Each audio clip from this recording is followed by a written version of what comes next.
Γεια σας! Ονομάζομαι Σοφία Τσουρλάκη, κάποιοι από εσάς με ξέρετε ήδη μέσα από το κανάλι στο YouTube, από το οποίο κανάλι βλέπετε και αυτό το βίντεο τώρα. Έχω ήδη ολοκληρώσει ένα πρώτο κύκλο βίντεο, στα οποία εισήγαγα κάποιες βασικές πληροφορίες όσον αφορά το Ισλάμ στην ελληνική γλώσσα. Καλά πήγε αυτό, οφείλω να ομολογήσω. Αρκετός κόσμος ήρθε σε επαφή μαζί μου μέσα από αυτά τα βίντεο. Εξακολουθώ να δέχομαι ερωτήματα, σχόλια. Τα βίντεο είναι κάτι το οποίο το κάνεις μία φορά και εξακολουθούν να υπάρχουν για χρόνια μετά. Έχω κάνει αρκετούς φίλους μέσα από το κοινό. Πήγε καλά και για μένα και για αρκετούς Έλληνες στην Ελλάδα. Ένα από τα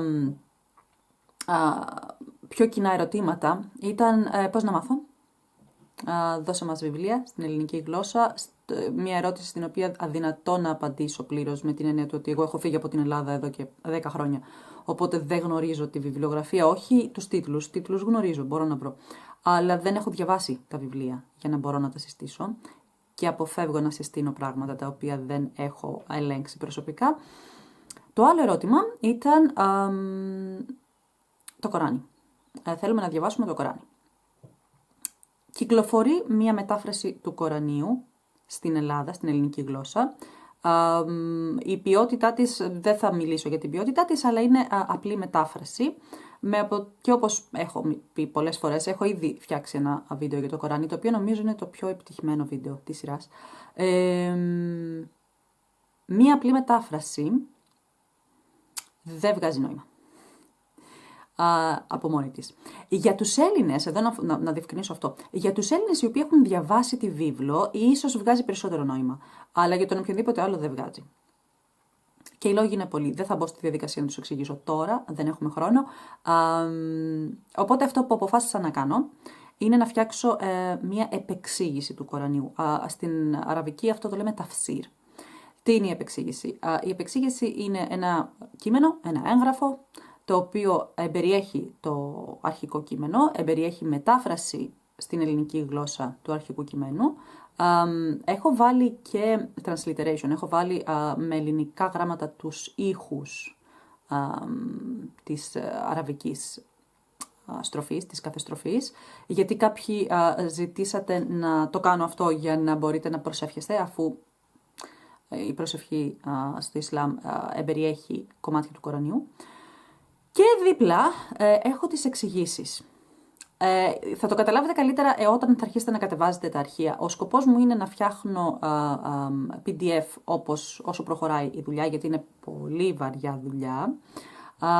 Χαρακτηριστικά κατέγραψα τις πρώτες 100 ώρες δουλειάς που έβαλα και μέσα στις πρώτες 100 ώρες μπόρεσα να δουλέψω 10 στροφές του Κορανίου. Για να σας δώσω να καταλάβετε το μέγεθος της δουλειάς, το Κοράνι έχει γύρω στις 6.235 στροφές. Εάν μου πήρε 100 ώρες να φτιάξω τις 10, καταλαβαίνετε πόσα χρόνια θα πάρει η δουλειά. Παρ' όλα αυτά είμαι πάρα πολύ ενθουσιασμένη και επίσης πάρα πολύ φοβισμένη να το πω.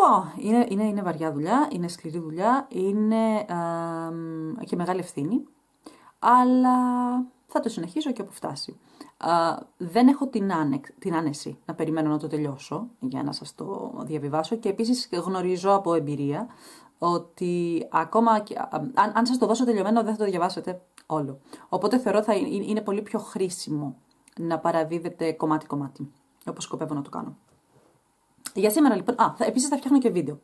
Τα βίντεο τα φτιάχνω γιατί είναι πιο άμεσος τρόπος, πιο ευχάριστος τρόπος για αρκετό κόσμο και επίσης γιατί υπάρχουν πολλοί συνάνθρωποι μας οι οποίοι δεν έχουν την ικανότητα να διαβάσουν το PDF γιατί η όρασή τους δεν τους υποστηρίζει. Οπότε νομίζω τα δύο, το βίντεο και τα PDF που θα βγαίνουν, το ένα θα μπορεί να συμπληρώνει το άλλο ή να αντικαθιστά το άλλο. Τα PDF θα τα ανεβάζω στη σελίδα στο Facebook, το Ισλάμ για τους Έλληνες, στην ελληνική. Έχω ξεχάσει τον τίτλο της σελίδας. Όσοι με ακολουθείτε στο YouTube θα βάλω ένα σχόλιο από κάτω με τη σελίδα στο Facebook. Εκεί λοιπόν στα έγγραφα, στα documents, θα ανεβάζω τα PDF όσο περνάει ο καιρός. Σήμερα θα ανεβάσω το πρώτο και το πρώτο έγγραφο θα είναι η εισαγωγή. Συνήθως τις εισαγωγές δεν τις διαβάζουμε στα βιβλία. Θα συνιστήσω τη συγκεκριμένη να την ακούσετε ή να τη διαβάσετε. Πάμε λοιπόν με τα βασικά στοιχεία της εισαγωγής. Δεν θα κάνω ανάγνωση. Στο περίπου θα σας λέω αυτά που είναι γραμμένα για οικονομία χρόνου. Το πρώτο θέμα, το πιο σημαντικό θέμα είναι ότι το ταφσίρ αυτό, η επεξήγηση αυτή, είναι ο δικός μου τρόπος να κατανοώ το Κοράνι ως μουσουλμάνα και ως ακαδημαϊκός. Εννοείται είναι ακαδημαϊκή δουλειά, που σημαίνει ότι έχω χρησιμοποιήσει πολλές πηγές, κάποιες είναι παραδοσιακών σχολαρχών, κάποιες είναι προοδευτικών σχολαρχών, κάποιες είναι από το 3 αιώνες πριν, κάποιες πηγές είναι contemporary, σημερινές, του 20ου αιώνα και του 21ου αιώνα, οπότε δεν είναι ότι μου κατεβαίνει στο κεφάλι. Αλλά πάντοτε μέσα θα το δείτε όταν αρχίσετε να βλέπετε το έγγραφο, ότι σε αρκετά σημεία ξεκαθαρίζω ότι κάποιοι σχολάρχες πιστεύουν αυτό, κάποιες σχολάρχες πιστεύουν το άλλο, εγώ προσωπικά θεωρώ αυτό. Οπότε την θέση μου την κάνω ξεκάθαρη. Σε καμία περίπτωση δεν πρέπει εσείς να υιοθετήσετε τη δική μου άποψη. Αυτό που θέλω να κάνετε είναι να καταλάβετε ότι δεν υπάρχει μόνο ένας τρόπος να κατανοήσουμε το Κοράνι. Ο τρόπος που κατανοούμε το Κοράνι είναι πολυεπίπεδος. Πάμε τώρα στη γλώσσα. Έχω μιλήσει για τη γλώσσα του Κορανίου στο βίντεο για το Κοράνι, αυτό που ανέβασα πριν από 1,5 χρόνο. Δεν θα μπω στη διαδικασία να επαναλάβω τέτοια πράγματα, δεν έχει νόημα. Πηγαίνετε να δείτε το βίντεο αν δεν το έχετε δει. Αν το έχετε δει, γνωρίζετε την πολυπλοκότητα της αραβικής γλώσσας και το πώς το Κοράνι δεν είναι γραμμένο αποκλειστικά στην αραβική γλώσσα. Έχει αραμαϊκά, έχει δάνεια, τα λέμε, γλωσσικά δάνεια και από άλλες γλώσσες. Όσον αφορά την αποκάλυψη και τη δομή, έχουμε 114 κεφάλαια, τα κεφάλαια τα λέμε σούρες, τις στροφές τις λέμε αγιάτ, οπότε έχουμε 114 κεφάλαια. Ήδη έχω πει πάλι στο βίντεο για το Κοράνι ότι το Κοράνι που έχουμε σήμερα είναι ουσιαστικά ο Οθμανικός κανόνας. Συστήνω να πάτε να δείτε το βίντεο για το Κοράνι εάν δεν το έχετε κάνει ήδη. Όπως ήδη σας είπα, ένας μουσουλμάνος, μία μουσουλμάνα οφείλει να προσεύχεται 5 φορές την ημέρα. Οι προσευχές μας είναι ουσιαστικά οι προσωπικές μας επιλογές από το Κοράνι, δηλαδή διαλέγουμε τις σούρες που μας αρέσουν. Εγώ προσωπικά είναι αυτές που μου αρέσουν, που το νόημά τους είναι όμορφο για μένα. Και με αυτές προσευχόμαστε, οπότε ναι, τουλάχιστον 2-3 σούρες πρέπει ένας μουσουλμάνος να τις έχει απομνημονεύσει για να μπορεί να προσεύχεται. Υπάρχει το μεγάλο ερώτημα εάν πρέπει, είναι υποχρεωτικό να προσευχόμαστε στα αραβικά ή αν μπορούμε να προσευχόμαστε στη δική μας τη γλώσσα. Προσωπική άποψη, δεν θεωρώ ότι ο Θεός έχει πρόβλημα με τη γλώσσα, αρκεί να είναι από το Κοράνι. Τι γίνεται με το Κοράνι και τη βίβλο? Ωραία, αρχίζουμε τώρα λίγο τα περίπλοκα. Σε κάποια κομμάτια, μάλλον να το πω παρόλως, στο ξεκίνημα της δημιουργίας αυτού του ταφσίρ, ο σκοπός μου ήταν να παραλληλίζω κάποιες σούρες ή κάποιες στροφές με τη βίβλο, και όταν λέω τη βίβλο εννοώ το Τορά, που είναι η δική μας Παλαιά Διαθήκη. Ουσιαστικά η δική μας Παλαιά Διαθήκη είναι το Τορά, είναι το Ιερό Βιβλίο των Ισραηλιτών και των Ιουδαίων, του Ιουδαϊσμού, και η Καινή Διαθήκη ουσιαστικά είναι το βιβλίο που έγραψαν οι ακόλουθοι του Χριστού. Αποφάσισα να μην κάνω παραλληλισμό, διότι είναι έξτρα δουλειά, έξτρα ώρες, τις οποίες δεν έχω αυτή τη στιγμή. Έχω full-time δουλειά στο δημόσιο, έχω το διδακτορικό μου, έχω τη δουλειά μου στο πανεπιστήμιο που διδάσκω, έχω άλλα πράγματα που κάνω σαν χόμπι. Έχω το ταφσίρ, δεν προλαβαίνω να τα κάνω όλα, οπότε αποφάσισα να μην κάνω παραλληλισμό. Παρ' όλα αυτά θα αναφέρομαι στο Τορά, κυρίως στο Τορά, αλλά και στην Καινή Διαθήκη, όπου υπάρχει λόγος, όπου το Κοράνι αναφέρεται σε βιβλικές ιστορίες. Ιδάλλως δεν θα βγάλει νόημα, εάν δεν το κάνω αυτό. Για εσάς που δεν έχετε διαβάσει τη βίβλο, θεωρώ πως ένα πάρα πολύ ωραίο κομμάτι είναι να ξεκινήσετε να τη διαβάζετε, γιατί θα σας χρειαστεί. Κατά κάποιο τρόπο το να μαθαίνεις το Κοράνι προϋποθέτει και να μάθεις τη βίβλο, να μάθεις τα ιερά βιβλία του Ιουδαϊσμού και του Χριστιανισμού. Σημειώσεις. Κάποια ονόματα, ιδιαίτερα ονόματα περιοχών, χωρών, πόλεων, ανθρώπων, μέσα στο ταφσίρ τα έχω στην αγγλική, τα αφήνω στην αγγλική. Ο λόγος είναι για να μπορούν άνθρωποι που μιλάνε αγγλικά στην Ελλάδα να μπορούν να κάνουν περαιτέρω έρευνα, να γκουγκλάρουν πιο εύκολα. Τι ωραία που τα λέω, γκουγκλάρουν. Λοιπόν, πάμε τώρα στις πηγές. Δεν θα σας αναφέρω τις πηγές γιατί δεν θα τις καταλάβετε και να σας τις αναφέρω. Έχω αρκετές πηγές. Έχω γύρω στις 13 πηγές. Είναι αναλυτικά γραμμένες μέσα στην εισαγωγή. Αυτά νομίζω για τώρα. Αυτά για την εισαγωγή. Σκέφτομαι αν πρέπει να βάλω και την πρώτη... να βάλω και την πρώτη σούρα που είναι μικρή. Ωραία. Θα πάμε και στην πρώτη σούρα, η οποία είναι αρκετά σύντομη. Δώστε μου λίγο χρόνο να πάω, γιατί έχω μπροστά μου τον υπολογιστή, εννοείται, έχω τη δουλειά. Πάμε να δούμε τη Φάτιχα. Ωραία.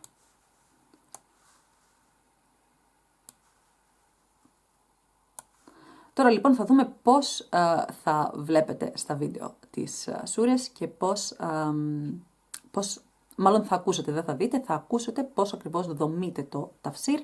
Καλό είναι να πάτε να κατεβάσετε και τα PDF, να μπορείτε να έχετε και οπτική επαφή.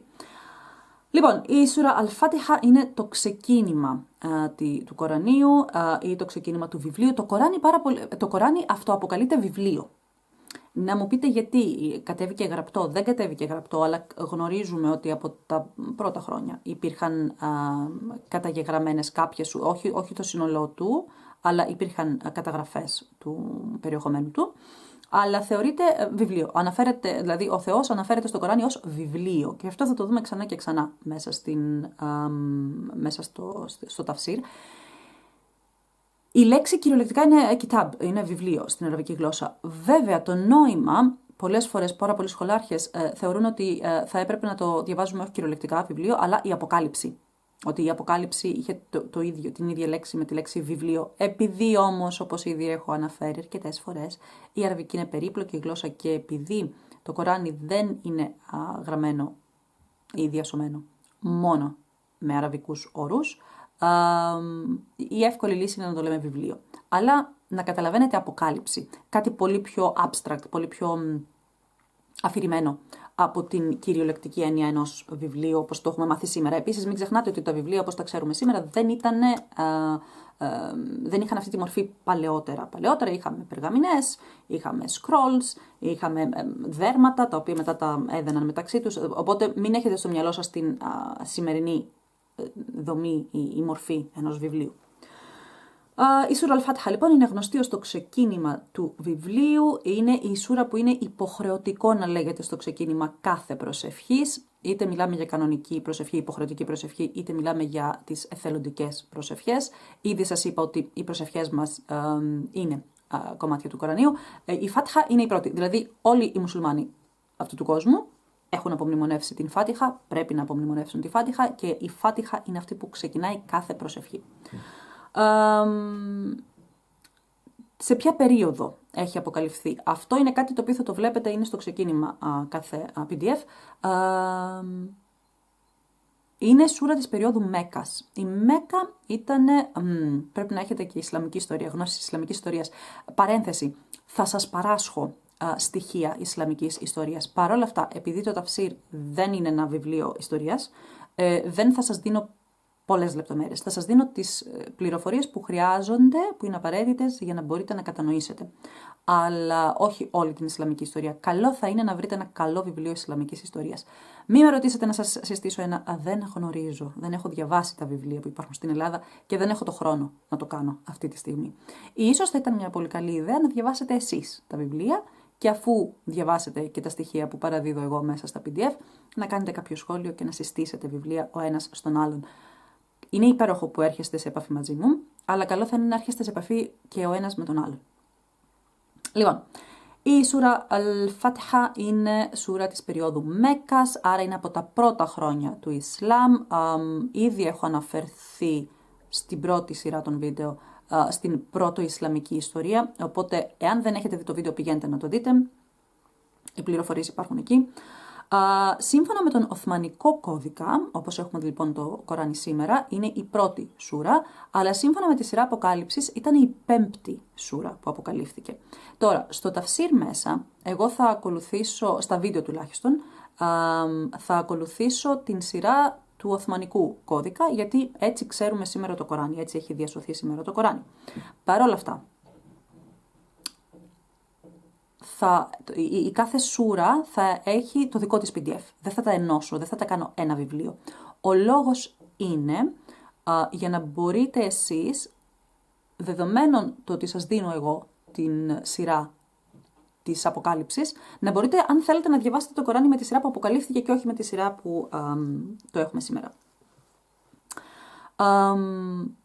Γιατί είναι σημαντικό να ξέρουμε την περίοδο, γιατί κάθε περίοδος έχει τις δικές της κοινωνικο-οικονομικοπολιτικές επιρροές στην αποκάλυψη του Κορανίου. Και αυτό θα το καταλάβετε καλύτερα όταν αρχίσουμε την Μπάκαρα, την δεύτερη, σύμφωνα με τον Οθμανικό κώδικα σούρα. Αυτά ήταν τα εισαγωγικά της Φάτιχα. Πάμε τώρα στην Φάτιχα. Μπισμιλάχ-ραχμάνir-ραχίμ. Στο ξεκίνημα, δεν θα σας διαβάζω το αραβικό κείμενο, δεν έχει νόημα να το κάνω αυτό τώρα, θα σας διαβάζω μόνο την ελληνική μετάφραση. Διαβάζω λοιπόν τώρα την πρώτη στροφή. Στο όνομα του Θεού, του πολυεύσπναχνου, του ελεήμονος των πάντων, παντελεήμονος που λέμε στην Ελλάδα. Η φράση Μπισμιλάχ-ραχμάνir-ραχίμ, που είναι αυτή η φράση που μόλις σας διάβασα, υπάρχει στο ξεκίνημα κάθε σούρας του Κορανίου, με εξαίρεση την ένατη σούρα του Οθμανικού κώδικα, με τίτλο «Η Μετάνοια». Ενώ σε όλες τις υπόλοιπες χρησιμοποιείται ως εισαγωγή, στην σούρα Al-Fatiha θεωρείται αναπόσπαστο μέρος της σούρας και ως εκ τούτου αριθμείται ως στροφή. Οι μουσουλμάνοι συνηθίζουν να απαγγέλουν αυτή τη φράση πριν ξεκινήσουν οτιδήποτε. Για παράδειγμα, πριν ξεκινήσουν να τρώνε, πριν στείλουν ένα σημαντικό email, όταν φεύγουν από το σπίτι τους, όταν ετοιμάζονται να κάνουν μια παρουσίαση κτλ. Εάν και ορισμένες σέκτες διδάσκουν πως αυτή η πράξη, δηλαδή το να λέμε Μπισμιλάχ-ραχμάνir-ραχίμ, είναι υποχρεωτική, στην πραγματικότητα δεν είναι υποχρεωτική, δεν υπάρχει κάποια τέτοια απόδειξη στο Κοράνι, είναι περισσότερο θέμα παράδοσης, συνήθειας και είναι και μια ανάγκη. Εμένα μου έχει γίνει ανάγκη, ας πούμε. Πριν ξεκινήσω να φάω το κάνω ασυναίσθητα, ούτε καν το κάνω συνειδητά. Αυτό λοιπόν. Μπισμιλάχ-ραχμάνir-ραχίμ. Ραχμάν-ραχίμ. Δεύτερη αγιάτ. Η δόξα ανήκει στον Θεό, Κύριο όλων των κόσμων. Ο ήχος της αραβικής, δεν μπορώ να μην το κάνω, είναι Αλχαμδουλιλλάχι, Ράμπι Αλ-Αλαμίν. Ο όρος Ράμπι, που στη μετάφραση μεταφράζεται ως Κύριος, πηγάζει από τη ρίζα Ραμπαμπα. Οι ρίζες. Έχω ήδη μιλήσει για την αραβική γλώσσα, θα το ξαναπώ σύντομα. Όλες οι λέξεις στην αραβική γλώσσα πηγάζουν από μια ρίζα η οποία έχει 3 γράμματα. Όλες όμως.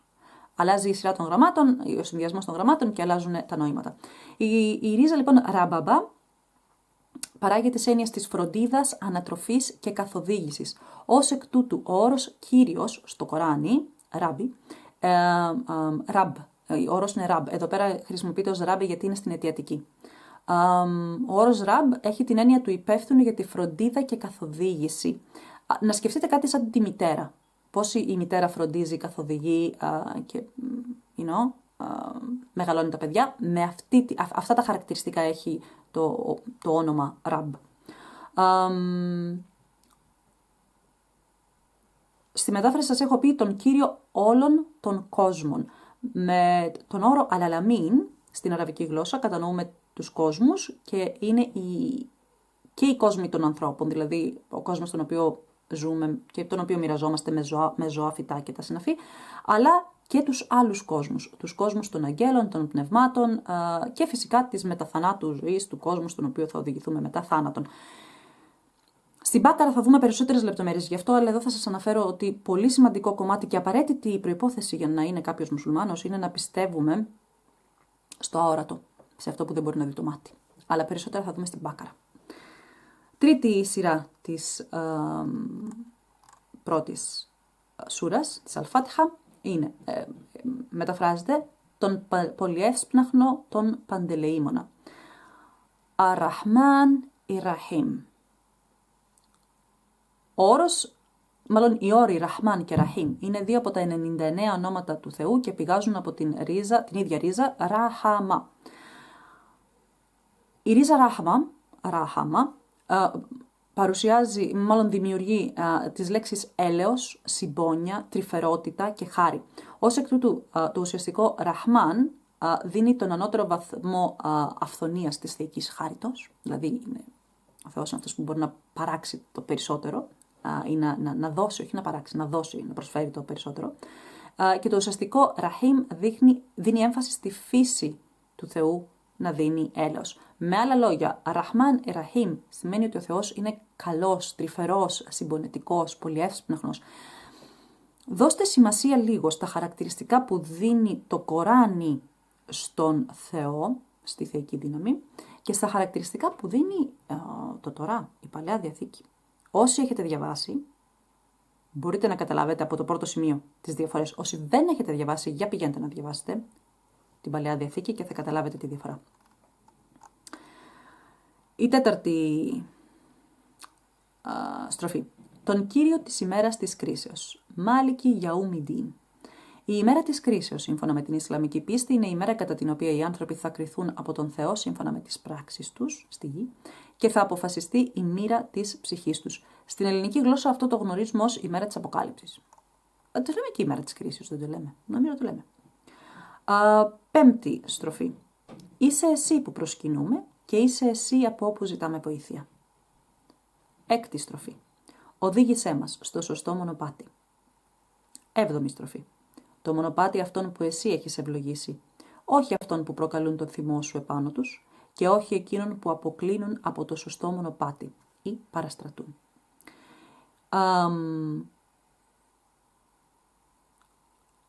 Η λέξη γάιρι μαγδούμπι, που εδώ η μετάφραση είναι προκαλούν το θυμό σου, έχουν τρεις διαφορετικούς τρόπους μετάφρασης. Διαφορετικοί σχολάρχες τους μεταφράζουν με διαφορετικούς τρόπους. Κάποιοι λένε προκαλούν το θυμό σου, κάποιοι λένε που σε έχουν δυσαρεστήσει, κάποιοι το καταλαβαίνουν που προκαλούν την τιμωρία σου, που φέρνουν την τιμωρία σου επάνω τους. Όταν έρχομαι σε επαφή με τέτοιου είδους διαφοροποιήσεις, η δική μου η τακτική είναι να πηγαίνω στο μήνυμα, στο βαθύτερο μήνυμα, στο νόημα. Εάν δούμε εδώ πέρα και οι τρεις αυτές διαφοροποιήσεις, προκαλεί το θυμό, σε έχουν δυσαρεστήσει ή προκαλούν την τιμωρία σου, έχουν την ίδια βάση, έχουν το ίδιο πράγμα. Αυτή λοιπόν είναι η σούρα Αλφάτιχα. Θα την ξαναδιαβάσω άλλη μια φορά μόνο τη σούρα, μόνο τη μετάφραση. Και από εκεί και πέρα κατεβάστε το PDF, μπορείτε να πηγαίνετε στις επεξηγήσεις. Στο όνομα του Θεού, του πολυεύσπλαχνου, του ελεήμονος των πάντων. Η δόξα ανήκει στον Θεό, Κύριο όλων των κόσμων, τον πολυεύσπλαχνο, τον παντελεήμονα, τον Κύριο της ημέρας της κρίσεως. Είσαι εσύ που προσκυνούμε και είσαι εσύ από όπου ζητάμε βοήθεια. Οδήγησέ μας στο σωστό μονοπάτι. Το μονοπάτι αυτών που εσύ έχεις ευλογήσει, όχι αυτών που προκαλούν τον θυμό σου επάνω τους και όχι εκείνων που αποκλίνουν από το σωστό μονοπάτι. Αυτά για σήμερα. Στο επόμενο βίντεο θα δουλέψουμε κάποιες από τις στροφές της δεύτερης σούρας, σύμφωνα με τον Οθωμανικό κώδικα, της σούρας Αλ-Μπάκαρα. Ελπίζω να σας βοηθάει αυτή η δουλειά. Ερωτήσεις, σχόλια, από κάτω. Προς το παρόν, από εμένα, γεια σας.